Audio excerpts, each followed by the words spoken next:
I'm Liz Faublis, and this is Currents. Evangelical Christians may be leaning one way nationally, but closer to home, they'll make their voices heard in the Republican presidential race. And the Republican frontrunner heads into unfamiliar territory. Plus, from the table to the altar, how faith starts in the home. At that table, unlike any other room in the house, that is where we are family.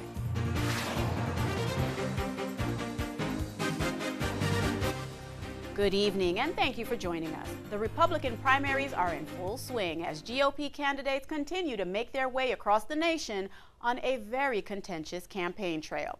Tonight, the four remaining presidential hopefuls battle for the lion's share of Southern voter hospitality, vying for delegates in Mississippi and Alabama, with a particular focus on a key demographic in that region: social conservative evangelicals.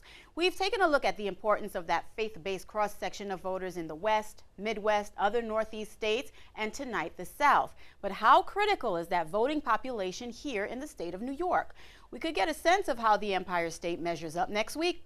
The group, New Yorkers for Constitutional Freedom, will hold its Legislative Day on March 20th in Albany. That's a conference that puts issues that matter most to voters in the spotlight, much like the Catholics at the Capitol meetings that took place today. Now this year, attendees of Legislative Day will be given the opportunity to participate in the Empire State Evangelical Straw Poll. Now that's a vote with non-binding results meant to provide dialogue about issues affecting large groups of people. To find out more about the event, I spoke to Reverend Jason McGuire earlier today. He is the Executive Director of New Yorkers for Constitutional Freedoms, a nonprofit political organization that voices pro-life and pro-family perspective to New York State elected officials. His organization also helps plan the Legislation Day agenda. Now, Reverend, this legislative event on March 20th is a collaborative effort between New Yorkers Family Research Foundation and New Yorkers for Constitutional Freedom. Now, you've described it as a platform for a first-of-its-kind straw poll where you're kind of tallying the evangelical vote. What do you hope to accomplish with this event? Well, we're hoping to demonstrate the strength of the social values voter. One of the things that we're seeing in really races all across the country is that when those of us who care about life and marriage are standing up, it's being noticed in the presidential primaries. In New York, I think the social values voter is sometimes discouraged in these winner-takes-all primaries. But this year in New York, it will be a weighted vote. And so every vote matters, and those votes will be divided proportionally among the delegates. And how many are expected to attend? We're anticipating about 1,700 for the event. And do you think that's a pretty decent sampling to achieve the results that you're looking for? I think so. Keep in mind there's an evangelical straw poll, and we're drawing from those churches all across New York State. And so, yes, that is our base. That's where they come from. And so I think we have a good indication as to where those churches stand on these and the issues that matter the most to them. I was taking a look at your agenda, and I see you're getting a lot of teens involved in the process. How important is that to you? Oh, it's huge. I think one of the things we have done in this movement, and those of us in the pro-life community, and we tend to look at the current crop of where we are with people and with advocates, but we have got to build that next generation to continue the message of the sanctity of human life and the sacredness of marriage. Well, tonight, as you know, primaries in deeply southern states with a significant evangelical presence. How important will that vote be in this week's primaries? Is it a game changer? Potentially, it could be. We look at if Mitt Romney wins those states, I think that there's no question he becomes the dominant front runner. But if Rick Santorum or Newt Gingrich should pick up those two states, then I think it allows us to continue to go on. And remember that what's happening right now is we are defining the campaign. And so when this continues to go on, when voters are speaking up for values they care about, it is moving all of the candidates in a direction that is in line with the party that's supporting those fiscal and socially conservative issues.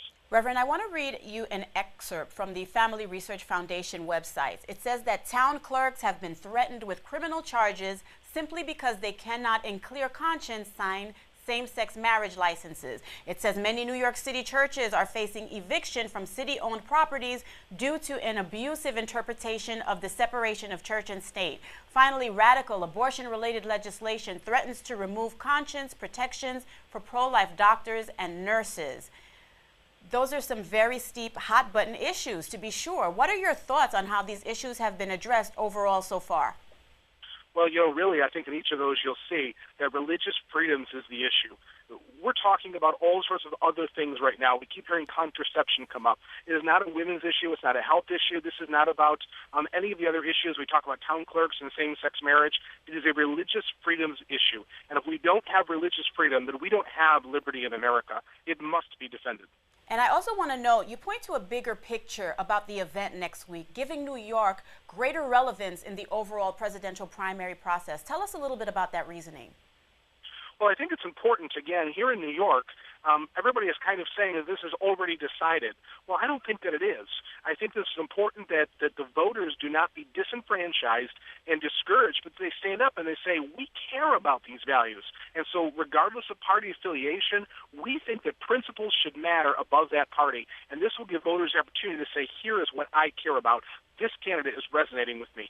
And now that we understand that evangelicals, which are described as white conservative Christians, are being courted as a critical bloc, which candidate, in your opinion, seems best suited to the agenda of this now prized demographic? I know what the numbers say, but what do you think? Yeah, it's in my personal opinion, my personal capacity. I'm looking at Rick Santorum as speaking to those issues. He's dealing strongly with life and marriage. I appreciate that.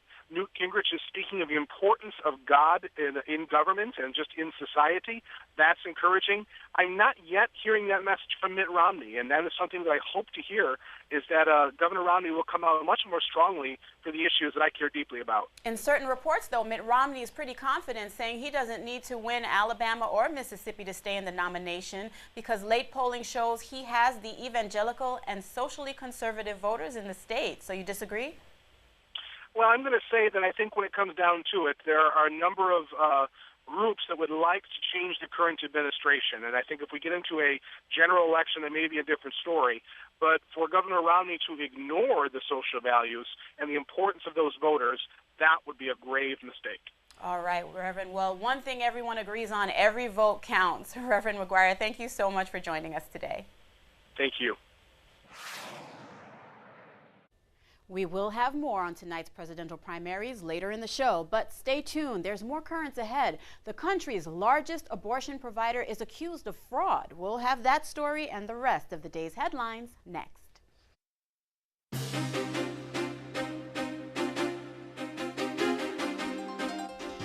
Welcome back to Currents. I'm Liz Faublas. Coming up later, the Republican presidential candidates head south with hopes of primary victories. First, let's have a look at the day's headlines. Well, the bishops are not looking for a fight with the Obama administration. So says the bishop leading the fight against the contraception mandate.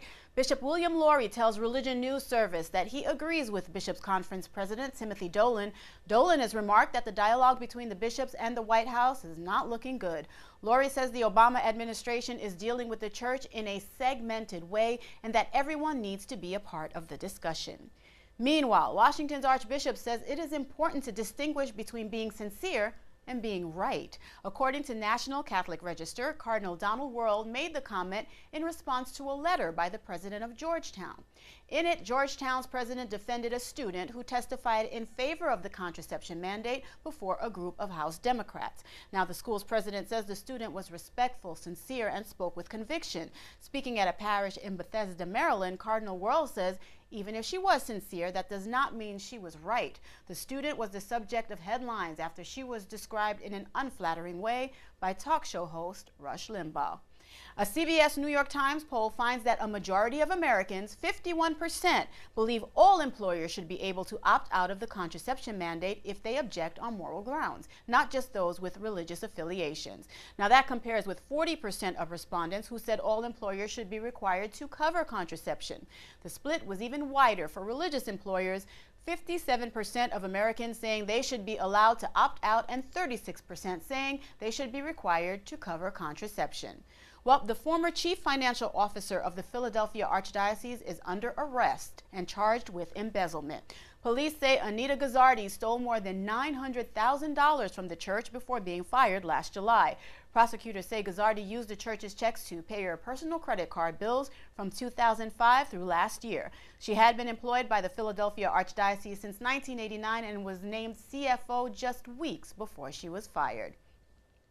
Planned Parenthood is accused of making close to $6 million in false Medicaid claims, and that's according to a lawsuit unsealed on Friday. Former Planned Parenthood Director Abby Johnson filed a suit on behalf of the United States and the state of Texas under a whistleblower statute. Johnson reportedly had system-wide access to patient and billing records for about 2 years. Planned Parenthood in the Gulf Coast region is accused of submitting more than 87,000 reimbursement claims that were either false, fraudulent, and/or ineligible. Johnson left Planned Parenthood in 2009 after viewing an abortion on an ultrasound machine. She has since become a pro-life activist and converted to Catholicism. A Nigerian archbishop is calling on religious leaders to ease the tension in the conflict-torn country. The Archbishop of Jos tells Vatican Radio that their message needs to be consistent with the gospel. A suicide bomber attacked a Catholic church in Jos in the middle of Mass on Sunday, killing at least 10 people. Still not clear who's responsible for that attack. The Islamist group Boko Haram has claimed responsibility for separate violence that has claimed hundreds of lives since the start of the year. Well, the hits just keep on coming for the Vatican's website. The hacker group known as Anonymous says they have targeted the Holy See site for a second time. The Vatican spokesman says the group managed to access an old Vatican radio database. The spokesman says that about a third of the information was so outdated that it was of no use. According to Catholic News Agency, the hackers are targeting the Vatican because of the church's doctrines and teachings.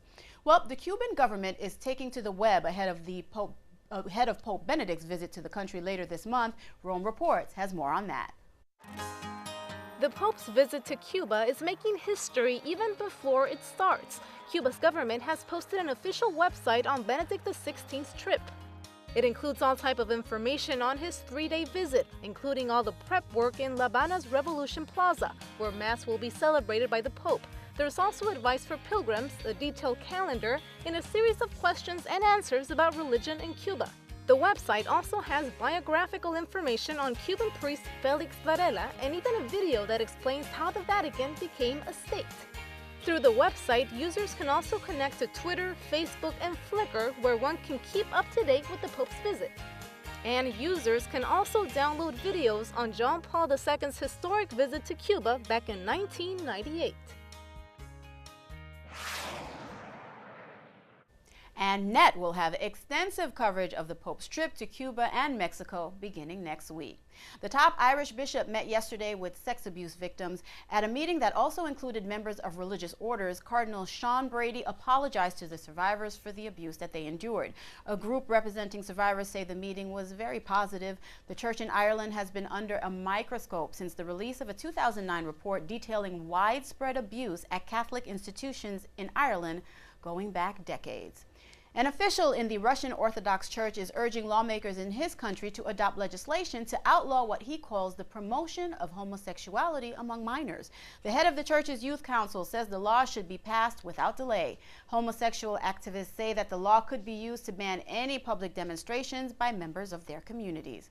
Well, when it comes to the largest Catholic university in the U.S., Catholic students not the majority. According to a study, only 33% of the students who attend DePaul University are Catholic. According to the school's Institutional Research and Market Analytics Strategy Group, close to 45% of DePaul University's student body does not identify with any faith. DePaul is the largest Catholic university by enrollment with more than 25,000 students. And finally, the Catholic population around the world appears to be growing. According to the Pontifical Yearbook, the world's Catholic population grew by 1.3% in 2010 from a year earlier. The number of priests also rose by almost 2,000 in the same period. Well, stay tuned. There's more currents ahead. Coming up, gather round the dinner table for the foundation of the faith. The table of our homes as a place where God is revealed, and the table of the Lord where our humanity is also revealed, that's where we find God at work.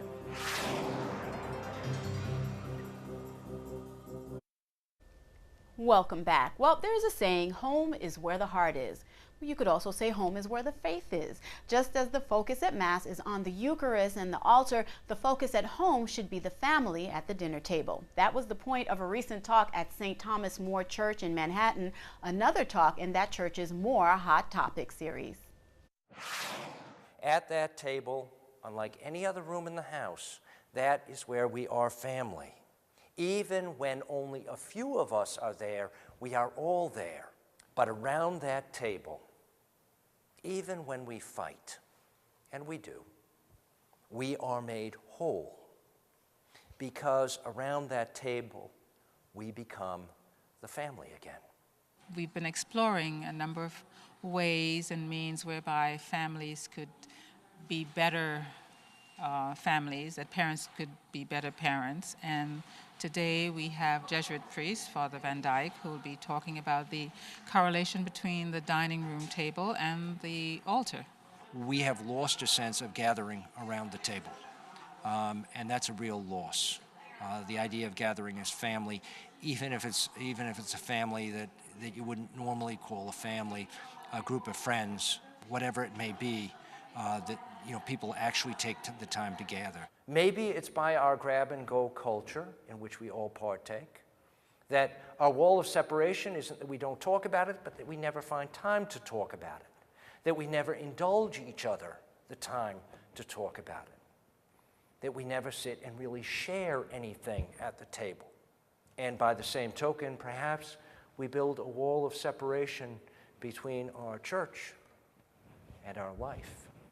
Many people would agree that most people eat out now. They do not eat as a family. And while it is still possible for parents and children to eat together, I think it's a wonderful way to form that bonding because, very soon we leave, you go off to college, you go off and you're on your own. But while you're still at home, I think it's very important to understand that it is meaningful. It's not just eating together, but it's sharing a very strong bond. The children that sit down at dinner at least 4 times a week are less likely to get into trouble with drugs and alcohol and teen pregnancy and just name the teen problem. And sitting down at table sort of eliminates that. Where is a better time for children than to learn at their dining room table, to know their parents and share with their parents as a foundation for later sharing food, sharing thoughts, being empty in the good sense, that we're not so filled with ourselves that we can't really hear. That in our own focusing on the table, both the table of our homes as a place where God is revealed, and the table of the Lord, where our humanity is also revealed, that's where we find God at work.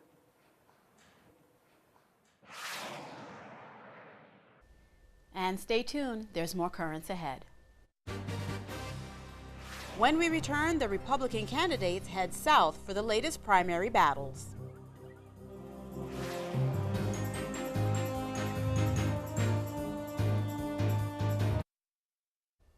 Finally tonight, the faith of one Republican candidate in the spotlight again after disparaging comments by a talk show host. On his HBO show Real Time, Bill Maher saying Rick Santorum, a Catholic, chooses to homeschool his children because, quoting here, he wants them locked up in the Christian madrasa, that is the family living room, not out in public where they can be infected by the virus of reason. The 4-minute monologue went on to attack Christianity by saying it is opposed to knowledge and reason and comparing it to a fairy tale. The Catholic League is among those calling on President Obama to return a donation Maher made to the president's re-election campaign. Last night on Fox News' Hannity, Santorum addressed what he called a double standard. I mean, there isn't an interview that went by over the last week where I wasn't asked the question about Rush Limbaugh, and yet repeatedly these folks on the left, whether it's Maher or Letterman or you name it, they're out there trashing anybody who stands up for Christian conservative values, anybody who dares to actually teach their children faith in their home. All of a sudden, if you're instilling faith and teaching them about God in your home, you're a madrasa, according to these folks, and as if reason doesn't take place in the home. Our children will out-reason him. My 12-year-old will out-reason Bill Maher when it comes to understanding, how to logic work, because he is completely illogical. They have abandoned not just faith in Bill Maher, but they've abandoned reason too. They are pure emotion. They have absolutely nothing to offer this country. Well, all this comes amid a pretty fierce battle among the GOP candidates. As CNN's Jonathan Mann reports, the Republican presidential hopefuls are looking for a victory in a couple of Southern primaries. Mississippi and Alabama are side by side in America's Deep South, mostly rural, poor, and conservative. Mitt Romney, a big city multimillionaire with 2 Harvard degrees, can almost seem like he's coming from another country discovering local culture and cuisine. Morning, y'all. Good to be with you. I got started right this morning with a biscuit and some cheesy grits, I'll tell you. Delicious. As a stranger in the South, Romney faces tough opposition in the 2 primaries today. Small potential setbacks after a pretty good streak. He won 6 out of 10 states last week on the busy day of balloting known as Super Tuesday, and over the weekend he followed it up further afield with wins in the Virgin Islands, Guam, and the Northern Mariana Islands, which all have their say in the Republican nomination too. Thank you so much for being my first stop here in the state of Kansas. Only Rick Santorum, who won 3 states on Super Tuesday, also added to his total with a victory Saturday in Kansas. Those primaries didn't decide the race, but they did distribute a lot of delegates, the real prize heading to the Republican nominating convention in August. The presidential nomination goes to the candidate who collects 1,144. Right now, Romney is more than a third of the way there, with twice as many as Santorum, his closest competitor, who in turn has nearly twice as many as Newt Gingrich. Ron Paul rounds out the race.